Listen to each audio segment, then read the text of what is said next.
नमस्कार दोस्तों, मैं हूं रजनीश और स्वागत करता हूं आपके अपने चैनल एजुकेशन संसार में। दोस्तों, आज है रविवार का दिन यानी कहानियों का दिन। तो इसी कड़ी में मैं आज आपको सुनाऊंगा महर्षि रविंद्रनाथ टैगोर जी की कहानी कवि का हृदय। इस कहानी में टैगोर जी ने एक कवि के हृदय को समझाने की कोशिश की है। तो आइए शुरू करते हैं आज की कहानी। चांदनी रात में भगवान विष्णु बैठे मन ही मन गुनगुना रहे थे। मैं विचार किया करता था कि मनुष्य सृष्टि का सबसे सुंदर निर्माण है, किंतु मेरा विचार भ्रामक सिद्ध हुआ। कमल के उस फूल को जो वायु के झोंकों से हिलता है, मैं देख रहा हूँ कि वह संपूर्ण जीव मात्र से कितना अधिक पवित्र और सुंदर है। उसकी पंखुड़ियाँ अभी अभी प्रकाश से खिली हैं। वह ऐसा आकर्षक है कि मैं अपनी दृष्टि उस पर से नहीं हटा सकता। हाँ, मानवों में इसके समान कोई वस्तु विद्यमान नहीं। विष्णु भगवान ने एक ठंडी सांस खींची। उसके एक क्षण पश्चात सोचने लगे, आखिर किस प्रकार मुझको अपनी शक्ति से एक नवीन अस्तित्व उत्पन्न करना चाहिए, जो मनुष्यों में ऐसा हो जैसे कि फूलों में कमल है, जो आकाश और पृथ्वी दोनों के लिए सुख तथा प्रसन्नता का कारण बने। अय कमल, तू एक सुंदर युवती के रूप में परिवर्तित हो जा और मेरे सामने खड़ा हो। जल में एक हल्की सी लहर उत्पन्न हुई, जैसे चिड़ियों के पंखों से प्रकट होती है। रात अधिक प्रकाशमान हो गई। चंद्रमा पूरे प्रकाश के साथ चमकने लगा, परंतु कुछ समय पश्चात सहसा सब मौन रह गए। जादू पूरा हो गया। भगवान के सम्मुख कमल मानवीय रूप में खड़ा था।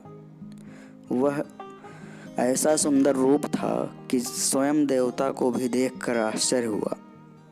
उस रूपवती को संबोधित करके विष्णु भगवान बोले, तुम इसके पहले सरोवर का फूल थी, अब मेरी कल्पना का फूल हो, बातें करो।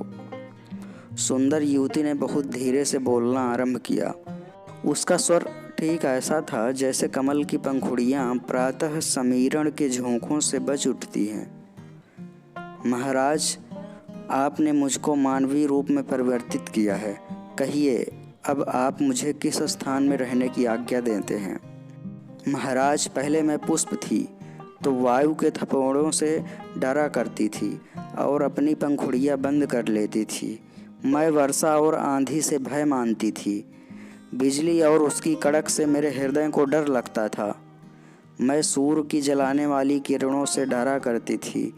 आपने मुझको कमल से इस अवस्था में बदला है, अतः मेरी पहली सी प्रकृति है। मैं पृथ्वी से और जो कुछ उस पर विद्यमान है उससे डरती हूँ। फिर आज्ञा दीजिए, मुझे कहाँ रहना चाहिए? भगवान विष्णु ने तारों की ओर दृष्टि की। एक क्षण तक कुछ सोचा, उसके बाद पूछा, क्या तुम नागराज के शिखरों पर रहना चाहती हो? नहीं महाराज, वहाँ बर्फ है और मैं शीत से डरती हूँ। अच्छा, मैं सरोवर की तह में तुम्हारे लिए शीशे का महल बनवा दूंगा। जल की गहराइयों में सर्प और भयावने जंतु रहते हैं, इसलिए मुझे डर लगता है। तो क्या तुमको सुनसान उजाड़ स्थान रुचिकर है? नहीं महाराज, वन की तूफानी समीर और दामिनी की भयावनी कड़क को मैं किस प्रकार सहन कर सकती हूँ? तो फिर तुम्हारे लिए कौन सा स्थान निश्चित किया जाए? अजंता की गुफाओं में साधु रहते हैं, क्या तुम सबसे अलग किसी गुफा में रहना चाहती हो? महाराज, वहाँ बहुत अंधेरा है, मुझे डर लगता है।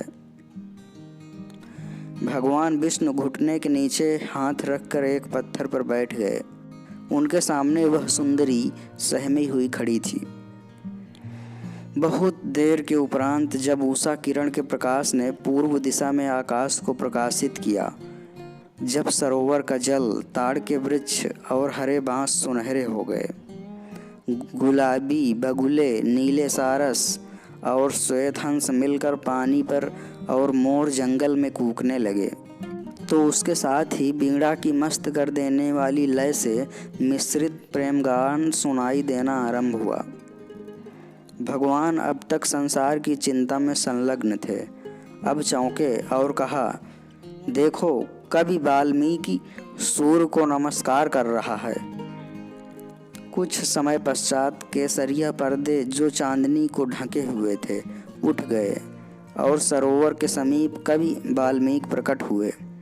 मनुष्य के रूप में बदले हुए कमल के फूल को देखकर उन्होंने वाद्य यंत्र बजाना बंद कर दिया। बीड़ा उनके हाथों से गिर पड़ी, दोनों हाथ जंघाओं पर जा लगे। वह खड़े के खड़े रह गए, जैसे सर्वथा किंग कर्तव्य विमूढ़ हो गए। भगवान ने पूछा, वाल्मीकि क्या बात है, मौन हो गए? वाल्मीकि बोले, महाराज आज मैंने प्रेम का पाठ पढ़ा है, बस इससे अधिक कुछ न कह सके। विष्णु भगवान का मुख सहसा चमक उठा। उन्होंने कहा, सुंदर कामिनी, मुझको तेरे लिए योग्य स्थान मिल गया, जा कवि के हृदय में निवास कर। भगवान ने वाल्मीकि के हृदय को शीशे के समान निर्मल बना दिया था। वह सुंदरी अपने निर्वाचित स्थान में प्रविष्ट होने लगी, किंतु जैसे ही उसने वाल्मीकि के हृदय की गहराइयों को मापा, उसका मुख पीला पड़ गया और उस पर भय छा गया। देवता को आश्चर्य हुआ, बोले, क्या कभी हृदय में भी रहने से डरती हो? महाराज, आपने मुझे किस स्थान पर रहने की आज्ञा दी है? मुझको तो उस एक ही हृदय में नागराज के शिखर, अजीब जंतुओं से भरी हुई जल की अथाह गहराई और अजंता की अंधेरी गुफाएं आदि सब कुछ दृष्टिगोचर होता है। इसलिए महाराज मैं भयभीत हूँ। यह सुनकर विष्णु भगवान मुस्काए और बोले, मनुष्य के रूप में परिवर्तित सुमन रख। यदि कवि के हृदय में हिम है तो तुम बसंत ऋतु की उष्ण समीर का झोंका बन जाओगी, जो हिम को पिघला देगा। यदि उसमें जल की गहराई है तो तुम उसकी गहराई में मोती बन जाओगी। यदि निर्जन वन है तो तुम उसमें सुख और शांति के बीज बो दोगी। यदि अजंता की गुफा है तो तुम उसके अंधेरे में सूर्य की किरण बनकर चमकोगी। कवि ने इस बीच में बोलने की शक्ति प्राप्त कर ली थी। उसकी ओर देखते ही भगवान विष्णु ने इतना और कहा, जाओ यह वस्तु तुम्हें देता हूँ, इसे लो और सुखी रहो। बस यही थी आज की कहानी। दोस्तों, इस कहानी में टैगोर जी ने कवि की हृदय की अथाह गहराई को समझाने की कोशिश की है। धन्यवाद, शुक्रिया।